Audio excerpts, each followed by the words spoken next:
Hey everyone, welcome back to another episode of the Inner Changemaker. We are back with another episode where this week we have a pretty stellar guest.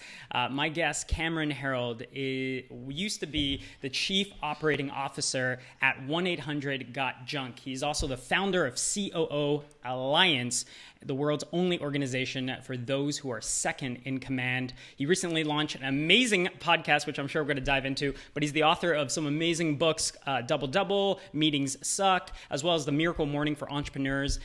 Recently launched his new book called Vivid Vision, which is what we're here to talk about, because I found it to be super impactful for my business and my life. And he's also known... There's a couple nicknames here, Cameron. He's also known as the $100 Million Man, as well as the CEO Whisperer. Welcome to the show, Mr. Cameron Herold. Hey, Jay, thanks for having me. I thought we were going to talk about paint all day. This is going to be fun. Yeah. We were discussing off record our history with running painting businesses. But, Cameron, I'm super excited that we get a chance to do this. And, I'll kick it off kind of easy, but I'm curious myself. How did you get the nickname, the CEO Whisperer? Yeah, the CEO Whisperer is a moniker that was given to me by the publisher of Forbes magazine, Rich Karlgaard. And I guess he had seen me speak around 6 or 7 times at some big events over the years, and realized that the CEOs that I was coaching were actually larger companies, successful businesses, and started to see some common trends with the way they were growing, and realized that I was often behind the scenes whispering in their ear about how to build amazing cultures in fast growth organizations. So he called me that in print one day, and it just kind of stuck, I guess.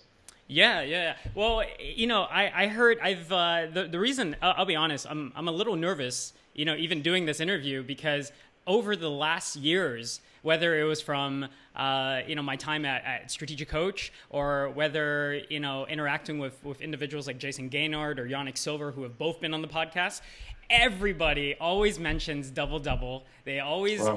They mentioned your work. And when I was first starting out, that was one of the first books that I had read, probably way above my head at that time. And I just remember, whenever I get a chance, I'd love to interview Cameron. So give us maybe a 30,000-foot overview for people that maybe are not familiar with your work or what you've done in the past. Who is Cameron? Sure. So I was really groomed as an entrepreneur. I grew up in Northern Ontario in Canada. I grew up in a small city called Sudbury. Yeah. And my father groomed my brother and sister and I all to run our own companies. And my sister now runs a business called the Toronto Sport and Social Club. And my brother runs a business up in Sudbury. And I've run a number of companies. So he groomed us all to be entrepreneurs. When I was 21, I had 12 full-time employees. But I also had a number of little business ventures from probably the time I was 7 until I was 20. In fact, I did a TED Talk that's on the main TED.com site about raising kids as entrepreneurs and how I was raised as an entrepreneur. So that was really, I guess, my start. Got involved with a company called College Pro Painters, and just found out, earlier on the show that you were involved in College Works, which was not the bastard child, but the spin-off of College Pro. The 2 founders of College Works were actually from College Pro Painters. Neil Bradley and Helmut Beeman left and started AAA, and then they split off. So we have very similar background. And that's where I was that's where I was trained as an entrepreneur, hardcore. I was doing sales and operations and hiring and firing and people and marketing and production. And when I was 23, I went off and started coaching entrepreneurs for College Pro Painters. So I coached about 120 franchisees over 4 years. 2 of the more well-known ones, I hired and trained Kimball Musk, who's Elon's brother. In fact, I was a reference for Elon in his very first round of funding in January of '95 when he was trying to raise money for his first company, Zip2, so prior to even PayPal. Yeah. And then his cousin, Peter Reeve, who built Solar City, was also a franchisee of mine, and I trained him as well. So College Pro is really foundational in all my work. I call it the real world MBA. Mm-hmm. So I did that, opened up the West Coast of the United States for College Pro Painters, and then went on and became a small partner in a chain of auto body collision repair shops. We took that company from, I think it was 7 or 8 locations when I joined, and it was 60 when I left. I led franchise operations, their buying programs, sales and marketing, and was involved, closely with the 2 partners, the founding partners, to grow that brand. did some acquisitions for them as well. And then I left and I was hired as the president of a private currency company. And we built out a private currency similar to what Bitcoin would be today. We created a currency 20 years ago. Then we had 30,000 companies using our digital currency instead of the US dollar. So we had Starwood Hotels, Avis Rent-A-Car, Hard Rock Cafe, Bose Stereos, the Robb Report. They all accepted our digital currency instead of the US dollar. We sold that company in January of 2000. And that fall, I joined 1-800-GOT-JUNK, and I came into 1-800-GOT-JUNK as the 14th employee. There were 5 people working in the call center, and when I left 6.5 years later, we had 3,100 employees system-wide, and we were operating in 330 cities. So I executed their growth. I was the chief operating officer and really I ran everything except IT and finance. And then I left there 11 years ago next week and started coaching CEOs and entrepreneurs all over the world. That's kind of been my path. And I teach from a series of I guess, very practical experiences versus from theory, right? I've built companies, so I teach based on that. And I've done paid speaking events now in 28 countries on 5 continents. Nice. And I will soon cross off my 6th continent. I'm speaking in Peru in November, so that'll be my 6th continent that I'll have spoken on. You know, Cameron, I'm not surprised that your message and your story is going global. Because, for audiences that maybe have never heard of you or maybe have never read any of your work or followed your story anywhere, I mean, this is the amount of companies and growth and as well as success that comes with it. I'm sure tons of failures as well. But I mean, just the sheer amount of, how much you've done. I just I'm glad that you went over that because it was so much better than, the introduction earlier in terms of just giving everyone proper context and what we're actually talking about and the importance of what you wrote about, your new work, Vivid Vision. But before we dive into that, I know Vivid Vision, I read about it like in Double, I'm pretty sure. Yeah. Why this book now? Because, Double had a lot of success already. Yeah, so Jim Collins, when he came out with the book Good to Great, talked about your BHAG, your big, hairy, audacious goal, and coming up with a very big long-term stretch for your organization. And the BHAG that I settled on years ago was that I wanted to replace mission statements, which don't work and have never worked. I wanted to replace mission statements with vivid visions worldwide. And I wanted to create a system and codify it so that every company all over the world would finally use something. Most companies have core values. Most companies have a core purpose. Most companies have, a mission statement. But the mission statement is that one sentence statement that's supposed to align the team. Right. And nobody buys into it and nobody still knows where we're going. So I wanted to codify that. And the best way to do that was to, talk about it from stage and get interviewed about it in the press, but also to put it into a book format so I could help people put theirs in place. And I wanted to give them a really easy to implement system so they could put it in place for their business or their personal life or their family. For sure. And so here's the, the $1 million question, but really maybe the $100 billion question is, what is a vivid vision? And how is it different maybe than how people, when I first read it, I go, oh, is it a visualization, is it a kind of like a visualization thing? So what is that? Sure. So in fact, I used to call it a painted picture, and that just got really confusing because people thought it involved pictures or a vision board or drawings. It doesn't at all. Okay. So the idea is something that I learned from an Olympic coach back in 1998. And I was invited to, so 20 years ago, a group of entrepreneurs in Vancouver. We were part of the Entrepreneurs Organization. And I've invested in my own personal growth for years. I joined lots of mastermind groups. I participate in mastermind groups. I hire coaches just to keep my skill set growing. Yeah. So I was a part of the Entrepreneurs Organization, and we were invited to a lunch. 120 of us were invited to the lunch, and about 16 of us showed up. And we went down to this luncheon, and it was a high-performance sports psychologist talking about how athletes used visualization to see themselves performing the event. And he was trying to teach us that if we could take that idea into the business world, we could win. So the idea was to lean out into the future 3 years. Yeah. And visualize what your company looked like 3 years from now, and then take all those ideas out of your head and write them down. So you end up with a 4 or 5 page written description of what your company looks and feels like 3 years in the future. So I can give you an example of one if you want to link in the show notes, but the basic idea is The entrepreneur usually has a pretty clear picture in their mind of what their company looks like. What I want them to do is go somewhere where they're inspired, somewhere around nature where they can get out of the box a little bit. And they start describing what marketing looks and feels like, what sales looks and feels like, what operations and finance and IT look like 3 years from now. Yeah. And they describe the customer experience and what the media's writing about you. They literally describe the company in its finished state 3 years from today. And then they end up with this 5-page codified document that they can pass off to a writer who can make it pop off the page. And then you pass it out to everyone. So you give a copy of it to your employees, your customers, suppliers, your banker, your spouse, potential employees, potential customers. You literally share your vision of the company with the world. And when everyone can see what you want to build and what it looks like, they can figure out how to make it happen for you. So you're not sharing the plans of how you're going to make it happen, but you're sharing a clear vision of what it looks like. Yeah.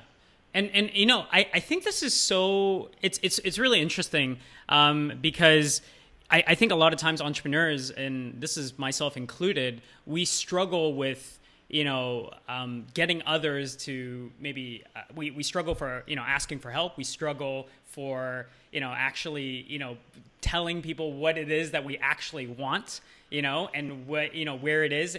And sometimes, entrepreneurs will be able to relate to this, which we feel that everyone around us is so stupid or silly for not being able to see kind of where we want to go. But they can't read our mind. Exactly. And right? So that's the purpose of it. And I even talk about a movie called The Sound of Music, where there's a very famous scene where they're having a picnic in the movie.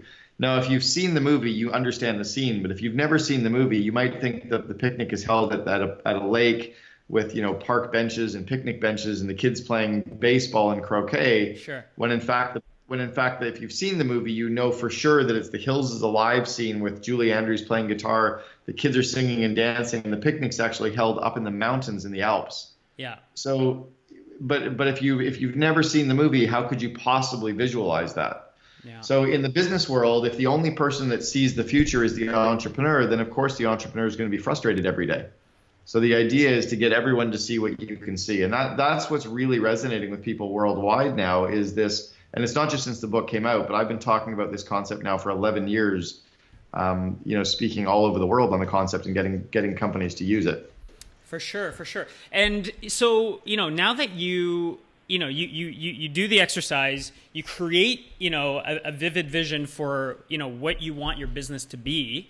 So now is it about sharing it on a consistent basis with your team members, your contractors, people you come in contact with? Like, what's been like kind of the best use of said vivid vision after the fact? Yeah, so I have it first off on your website. You put it on your website and on the About Us tab so that it talks about the future and explains this is what our company looks like in the future, 3 years from today. We want you to help us make it happen. Then you share it with every employee. You have all your employees reread it every quarter at every planning meeting. You have your leadership team read it before every strategic planning meeting. You share it every quarter with your banker, your lawyers, your suppliers. Every 6 months to a year, you share it with all of your customers, just reminding them that this is where we're going, this is what it looks like, to get them inspired and excited about it. Every time a potential employee applies to work for your company, you ping them right back with an auto reply saying, thanks for your resume. Please read this copy of our vivid vision describing the future of our company. If this sounds like the kind of company you want to fly to the moon, reply now and put interview me in the subject line. Sure. So you use it as a filtering process, right? Because some people won't like the future. That's okay. It's the right time for them to leave. Other people will love the idea of the future. That means that they're going to be magnetized towards you. I love it. I didn't think I would share this, but it kind of seems very fitting.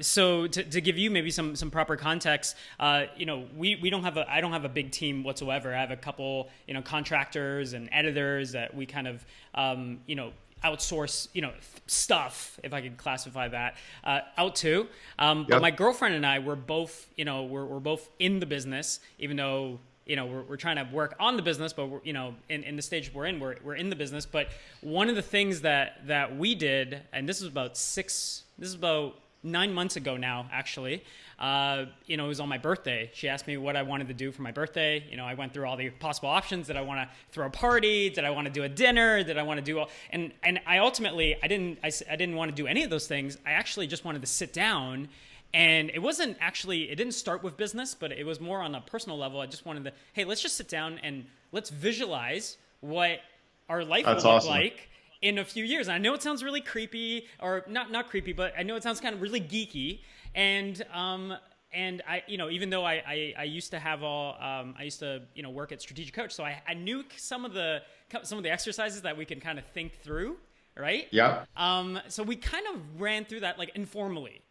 So it's like where it is that we want to be, like home bases. But obviously, because we're in the business stuff naturally came up, right? Where you want, where do you want a team, right? Do you want an office? What type of business model you want to have? And I found that after that day, we spent about a day on it, and our communication was so much more aligned, And richer, because you're actually talking about stuff that's engaging you instead of just talking about the day-to-day. You're excited about this shared vision of the future that you're building together. Absolutely. And so then it made it super, and it was just two people, right? Just my girlfriend and I, just two people. And we were able to reverse engineer. We're saying, okay, look, we know we want to be there in 2021 or 2022, right? And so where do we have to be this year? What do we have to do this quarter? Right. And so we just did it really informally on kind of like notepads and a bunch of sticky notes, nothing crazy. But I love the way that you talked about this, having this 4 or 5 pager and then having a writer make it kind of pop off the page, and now being this document that you can almost wear as this badge, and having this declaration of the future, where you're going to. Well, and people can also hold you accountable to it. They're not only going to be excited, but they'll remind you of it. They'll push you towards it. I have friends that routinely call me based on some old vivid visions that I wrote for my own businesses. And they'll say, hey, I saw that you like to go hiking, or I see that you like to go running, or I see that you like to go skiing, or I see that you like to, like the amount of people who've said, let's go skiing for a day and we can just hang out. I'm like, awesome, let's go skiing. Yeah. Now they end up getting a day with me hanging out, chatting business. And I'm like, great, I'll talk business, but I get to go skiing. Right. But if I didn't write that in my vivid vision, they'd probably say, hey, do you want to go for dinner? Or do you want to go for lunch? All the standard stuff versus, or if I'm traveling, I kind of include my bucket list in my vivid vision. So those kind of components get dragged in there as well. That's amazing. Now, I know you mentioned you've shared this over the years. You're going global, with the message, especially now with the book. And for people that are listening and watching this, I heavily recommend picking up a copy of Vivid Vision. I love the tagline, a remarkable tool for aligning your business around a shared vision of the future. I mean, that's exactly what we're talking about. I'm curious, has there ever been misconceptions or assumptions around the Vivid Vision as you've shared this? Because entrepreneurs are now thinking, great, I'm going to have this 4 or 5 pager now, and now I'm going to kind of put it on blast, put people on notice. Has there ever been, I guess, misconceptions around it? Not so much misconceptions. And by the way, Tucker Max wrote the tagline for the book. He wrote the subtitle for the book for me. So there were not really misconceptions, but 2016, everyone was talking about a 2020 Vivid Vision. So they're doing 4-year Vivid Visions. Right, I'm like, right. no, it's 3, okay. right? Or now in 2018, they're doing a 2020. I'm like, look, it's supposed to be a 20. Like, you want 3 years. If it's only 1 or 2 years, it's too close to what you have today, and it's not pulling intention enough. Yep. And if it's out past 3 years, it's too far out. It's too far out there for people to really wrap their head around or to feel any urgency. So that's one. A second one is the idea that people tried to make it part of their BHAG. They tried to do a vivid vision for like a 30-year goal. That's right. Just so far out there. Another one was people tried to do vision boards with it, where you would get the CEO would do a vision board and tell all the employees to see that. But when you see a photo, a picture says 1,000 words. So how do you know what I'm really showing you a photo of, right? That's true. Like even if you look behind me, what do you see behind me? Well, like a collage of maybe your family, your friends. I imagine people that. Right. Well, and all I want you to see is the picture of the guy with the medals, because he's my grandfather of my mom who passed away today. Yeah. Right. So, or the collage, which is all of my mom, and I wasn't thinking about the other two, but because you see the whole picture, you see something that's different than what I see. Yeah. So that's where people have gone sideways, is creating a vision board for something. What I like is for the employees to take the vivid vision and do their own vision board for how they visualize representing it, so that it even comes to more life for them individually. Yeah. And then every employee's vision board about the company Vivid Vision is different, but it means so much to them that it inspires them and aligns them. The other one is not sharing it frequently enough. They kind of roll it out and expect it to come true, but it's like a shovel. A shovel doesn't dig a hole, right? You've got to pick up the shovel and use the damn thing. You can't just roll out the Vivid Vision and go, okay, it's going to happen. No, you need to revisit it. You need to talk about it. You need to look at each sentence as a future state and figure out how to make each sentence come true by reverse engineering it. So there's parts to making it happen, and the companies that really follow it, or the individuals that do, really do some huge stuff. Yeah. I have a question on that, actually, because that brings up a really interesting point. You're writing a vision for something that's 36 months down the line, right? And so now, as an entrepreneur, as a creator, as someone who's listening to this, they go, okay, that's great. They can get really excited over it. But, I think maybe the next thought is, well, I don't have, I don't know how to make that vision necessarily come true. Like, for people that, wrote this vivid vision down, for them as a next step, what's kind of the thinking behind the next step? Is it figuring out the how? Is it figuring out the team? Maybe walk me through a little bit behind that. Yeah, and you just kind of stumbled on something that was really interesting. So I'm a member, one of the masterminds that I'm in every year is called the Genius Network, and I spend $25,000 a year to be a member of the Genius Network. And at an event about 6 months ago, Mike Koenig said, you don't want to get stuck in how pies, and you want to figure out who, not how. So if let's say you're building a home for a second, you're going to build your dream house. Yeah. You know what you want your dream house to look like. Mm-hmm. But you don't know how to do electrical and plumbing and hang drywall and hang cabinets and put in flooring and kill me if I know what I want it to look like. I just don't know how to make it happen. And if I worry about how I'm going to build my dream house, it'll never get built. But if I worry about who can build my dream house, I just go find a great contractor. I give them my vision. The contractor takes my vision and draws blueprints, the plans to make my vision come true. I sign off on the plan. He signs off on the vision, and then we give the vision and the plan to the employees, and they recreate our dream. If you do that in your business, it's the same thing. When you worry about how it's going to come true, you get stuck. But if you just allow yourself to dream and then say, who can help me make it come true? That's when it starts to become a reality, especially if you pick it up and reread it. I'm actually getting mine audio recorded now, so I can listen to them in my car once a week, and I can actually listen to my own voice reading my vivid visions to myself. That is powerful. Right? I learned that at an event recently on visualization. Somebody talked to me and I was, that's a great idea. So I'm going to get those done as well now. That's amazing. And just so for me, I love that distinction that you just brought out. It's not about the who, it's not about the how, but it's about the who, right? Because I think the downside of being a quote unquote high performer, or anybody who believes they can do it all, right? Especially a lot of times an entrepreneur, you have high capabilities to execute on goals and tasks. Like, you're just driven to get things done. I think a lot of entrepreneurs, I know myself, we get stuck right there. Which is, and the school system actually fucked us up. Excuse the language, but the school system actually really hurt us as human beings. And basically, if you think about it this way, from kindergarten until the end of university, we were in school for 16 years, 17 years. Yeah. And we were taught that the most powerful kids in school were the ones who could memorize everything and do it by themselves. Yeah. You weren't allowed to work in a group. You weren't allowed to collaborate. You weren't, even though all the answers were in the textbook, you weren't allowed to use the textbooks. You were taught to memorize everything and not to collaborate, not work together as a team, not to research, not to problem solve as a group. In the business world, the best business people are the ones who cheat. We work together as a group. We look up the answers. We copy the answers from the smart kids. We rip off and duplicate from the smart companies. Yeah. So we essentially find all the cheat sheets. So if the school system taught us what the real world needed, which is collaborate, work together as a team, problem solve, look it up on Google, share information, we all would have been better off. So the school system, unfortunately, is stuck in an era when I went to school where there was no Google. When I was in university, no one on my floor in residence had a computer. Right. Out of 67 guys. So we had to be the smart people. But it's unlearning that's really powerful now. So now what I do is I state my goals.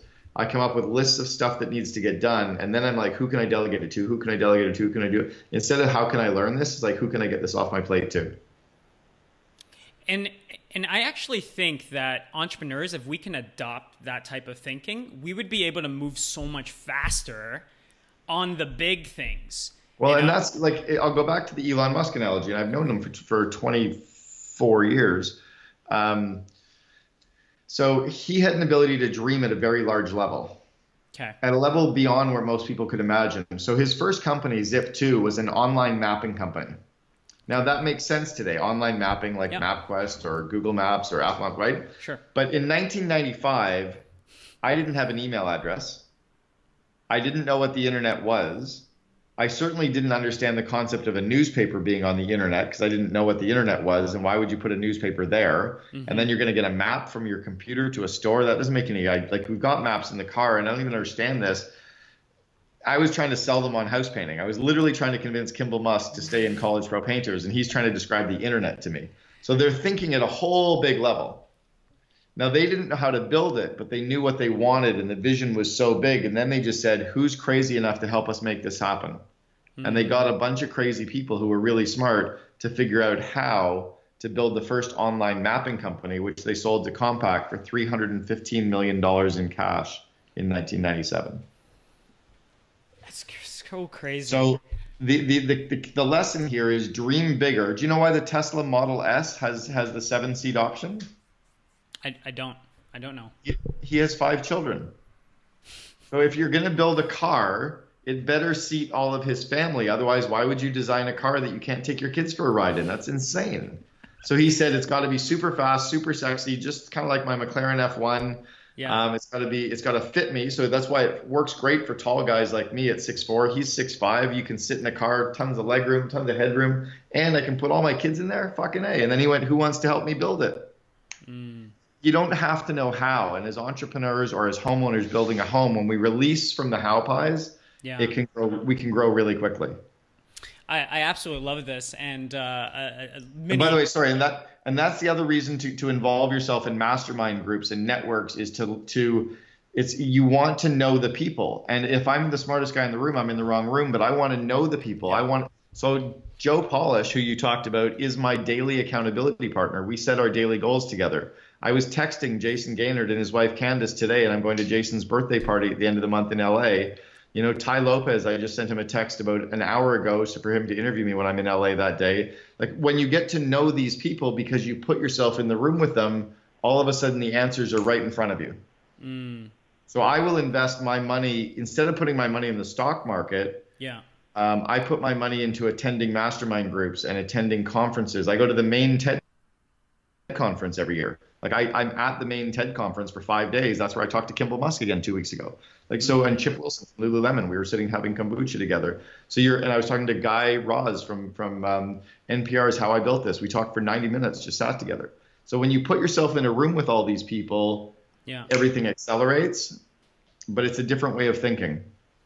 Well, for sure. And that was, one of the kind of follow-up questions, right? Because I love that type of thinking of relationship capital, right? That's what you're investing in. You're investing into your network, the people around you. And how can you help them? Right. How can you add value, right, to them?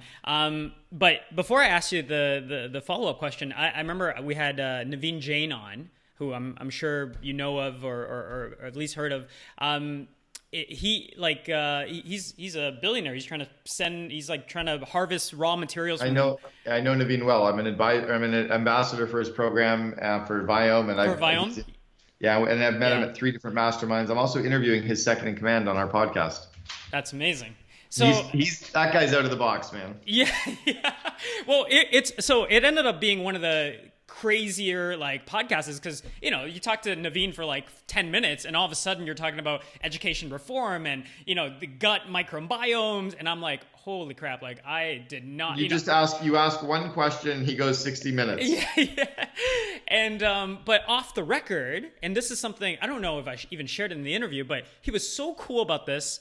and he said, "Hey Jay, like tell me just about your business, right? Just like walk me through like all the things that's going on. What's your like biggest problem that you're struggling with? That kind of like that question, right? What's the biggest obstacle that you're facing?" And I was walking through all these things that I believed was the main problem. I was like, oh, you know, I need a team, I need this, and all these things. And he said, you know, Jay, the main problem actually isn't, you know, what you think it is, right? It kind of reminds me of like Dan Sullivan saying like, the problem is never the problem is that you don't know how to think about the problem, right? Yeah. And Naveen said, you know, your problem is that your vision is not big enough and you're not communicating enough to the people around you, right? And so that put like a pin to the whole conversation. I was like, oh wow, like Naveen, like, you know, he's operating, and this is part of why he's so successful and part of like how he was able to get there, right? That is the only difference between the people who are extraordinarily successful and the people that are successful and the people that are working hard, is they tend to dream at a much, much bigger level and surround themselves with people who can think and operate at that level. So a couple last questions, but one thing just to kind of wrap the whole thing around the relationship capital piece. I love how the distinction of forgetting the how you mentioned the how pies, right? Getting out of that, figuring out the who. But what if for people that are maybe just starting out, maybe they're just a few years in, they want to go to the 25Ks, right? And they want to be at the masterminds and they want to maybe have that network, but maybe they're just starting out. Maybe they don't. Right? Maybe they haven't had a chance to do it. How could they surround themselves with the who? Go sit at coffee shops in your local market where entrepreneurs hang out and have coffee and do your work. Chat with them. Go to meetups. Yeah. You know, organize groups of young entrepreneurs on your own and see if they want to go hiking or go for a run. Go to some of the cheaper conferences in your city and get to know the speakers. Here's a hack for you. Any conferences that are happening in your city, the speakers are usually announced in advance on the website that are speaking at the event. Most speakers, I'd say 85% of them, are shy, introverted, and are probably sitting in their hotel room the night before the event by themselves. As soon as they come off the stage, they're swarmed by everyone. Before they go on stage, no one's talking to them because they don't know them yet. Talk to them before they go on stage. Reach out to them a week before and say, hey, do you want to go for dinner, or would you like to go for a hike? Or, hey, I read that you like, you know, hockey. Do you want to come to a hockey game with me? By the way, anytime Guy Kawasaki's in town, if you're in like any city, if he's in your city, buy 2 tickets to a hockey game, invite him to come with you. He will say yes every single time to go sit at a hockey game. And now you're sitting beside Guy Kawasaki. If you want to go hike with Chip Wilson, he hikes the Grouse Grind 4 days a week. He hikes with whoever wants to go hiking with him, but he goes at 6 a.m. You want to go hike, go hike. So it's those kinds of things, I think. And then it's also finding masterminds and events that aren't that expensive. You know, the Thrive conference, I went to that this year. It was extraordinary. They had Ty Lopez, Grant Cardone, myself, Billie Jean. God, who are some of the speakers? I don't know. Cole does an amazing job of Cole lining up. Did a great job. Yeah. And it's only like $500 to go to the conference. Yep. You know? So, you know, take a little less money on alcohol one month and, you know, or do what some of the successful entrepreneurs done. Like Kimball Musk and Elon Musk lived in their office for the first year and showered next door at the YMCA. So stop trying to live in your Gen Y condos, like, you know, the same lifestyle your parents did, and maybe scrape up $500 and go surround yourself with those people. For sure. I mean, I would say, you know, the what you talked about, your network being your net worth and relationship capital, it's been the biggest thing. And even having a podcast, that was partially a huge reason why I even started this a few years ago, was to find a way to give value back to the Jason Gaynards and the Yannick Silvers, and to be able to say, hey, let me highlight your message. Let me highlight what you're working on. And it was just a great way to be able to spend some time with them, right? Yeah. But it's paid massive dividends, not necessarily because of those two, but because of the people we've interacted with.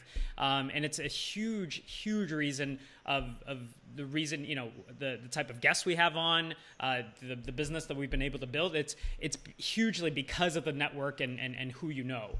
And so I think adding your vivid vision on top of that, giving people, entrepreneurs, that clarity, it just really arms them, to actually have those great conversations when they do meet those amazing people in their network. Yeah, yeah. For sure. And everyone who's amazing that you want to meet is just a normal person that woke up this morning that's probably a 16-year-old trapped in an adult body. ADD, right? Ideas everywhere. Yeah, like most speakers are more comfortable on stage than we are in a small group. So go and talk to them because they don't really want to talk to anybody. Sure. Or most business people are not as busy as you think they are. They're working hard on stuff, but they want to give back too because someone helped them. At some point, every successful CEO had someone helping them, and they're always willing to give back, especially if you really think about critically what you want help with. I've had people in the past send me an email, hey, can you mentor me? No. Right. Hey, can you mentor me about X, Y, Z? Okay, we can have a talk. Or don't make it such a big commitment for me. Say, can I talk to you for 10 minutes about A, B, and C? Mm-hmm. Yeah, maybe, right? I had a guy cold call me 6 times, send me text messages and emails. He was 15 years and 11 months old. Okay. And then I finally said yes to him. Yeah. And he had myself and Gary Vaynerchuk both said yes to him on the same day. His name is Connor Blakely. Connor is now getting paid $10,000 to $25,000 a month as an 18-year-old to teach Sprint, Levi's, Pepsi, Disney how to market to Generation Z. But this kid made himself referable. He introduced me to Harvey Mackay. How does an 18-year-old introduce me to Harvey Mackay? Well, it's because I introduced him to Joe Polish and Joe introduced him to Harvey. All right. So there's this whole network of being referable, saying thank you, saying please, respecting people's time, showing up when you say you're going to show up, delivering what you promise. That stuff makes you highly referable. Yeah, well, and we want to be able to respect your time, and I mean, we're just so grateful that you got a chance to hang out with us. I do have a last couple questions for you, though, and they all have to do with the idea of this of the podcast, which is choosing legacy over currency. And right. You've been a part of a lot of successful businesses. Your network is clearly world class. How do you see this vivid vision work? Do you see it? Like, how do you see this playing a part in Cameron's legacy? Well, it is my legacy for sure is partially introducing companies around the world and individuals around the world to a better way to drive towards something. I even have a photo across the room from me right now of the Cheshire Cat from Alice in Wonderland. And the famous saying was, if you don't know where you're going, any road will take you there. And I want companies to be driving toward that shared vision so that they can be pushing towards that together. And I think it's really powerful. So yeah, that's a legacy because thousands of companies worldwide are using that, right? Individuals are using them for themselves. People are buying copies of the book for their friends and for their business associates and for, customers to use. That's one. Even the book Meetings Suck, I wrote that for every employee at every company to read because I was so sick and tired of people complaining about meetings. Even Elon the other day was complaining publicly, like, if you're in a bad meeting, leave the meeting. I'm like, no, we should fix the meeting. So I'm sending him 100 copies of Meetings Suck to SpaceX and 100 to Tesla so we can get some of the senior people to actually learn how to run meetings and then teach people how to attend and participate at meetings because you want to solve the root problem. So I'm just trying to give those easy to implement systems. Yeah. So that's legacy. Well, I'm so glad you mentioned the books because we're going to link to everything in the show notes as well as on the YouTube channel. Is there another place for people to kind of learn more about your work if they do want to work with you, especially if they are a COO or maybe they need a COO in their company? Yeah, so most of the people that are in our audience are probably going to be best served by the Miracle Morning for Entrepreneurs, Vivid Vision, Meetings Suck would all be good books for them for sure. Yeah. And then if they're reading Double, they would read chapters 1, 2, 4, 6, and 12. Those are the core chapters. 1, 2, 4, 6, and 12 are the core chapters for those. Did you design it that way, or? I did. Well, it's not a novel. Right. Double yep. is a business book with each chapter being kind of its own module. Yep. You don't have to read it from front to back. You should read the core parts. And then the COO Alliance is really there for bigger companies. You really need 50 employees and 5 million in revenue to be accepted into the COO Alliance, and it's only for the second in command. So what's interesting for that is, they should get their second in command of whatever company they work for to join the COO Alliance. Yeah. Because often the entrepreneurs are going somewhere to learn, but we really want the second in command to learn how to grow the company, not the CEO. Right. The CEO needs to know what needs to happen. The CEO needs to know how to make it happen. I love that distinction. For last question really for you, because we're going to link to everything once again in the show notes, Sure. as well as under the video. The name of the show, Inner Changemaker. So Cameron, I'm curious, when you hear the word changemaker, is there any images or words? What comes to mind for you? I think for me, it's just taking accountability for yourself and your own growth and really deciding where you want to go as a human being. So I'm involved in more fitness now. I'm getting into yoga now. I'm doing more meditation. I've got a smudge that I smudge my body with, this Palo Santo in the morning. I've got this daily routine now that I try to practice that grounds me and keeps me focused. I really try to own my own shit. Like, I don't blame others. I try to really be introspective and look for my contribution to the problem. And I think that's part of that self-growth. Yeah. It's just being very aware that we really are in control of our entire existence, that everything that we see and perceive is our own thoughts. And so we're in charge of our own happiness, but we're also in charge of our own sadness. We're in charge of our own success. We're also in charge of our own failure. And I think when you accept that kind of stoic kind of feeling, I think that it's pretty powerful. And that's something I've only really learned in the last year or so. Wow.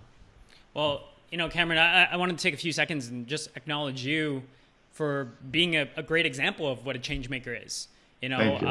And being, not just with all the business success, but clearly with some of the principles that you have, whether it's business related or in your life. And I think, there was definitely for me personally, there was a couple breakthroughs here. And so for anybody that's watching this, that's listening to this, if you had any great ideas or feedbacks, please let us know through social, because I know it will mean a lot to Cameron. It means a lot to me as well.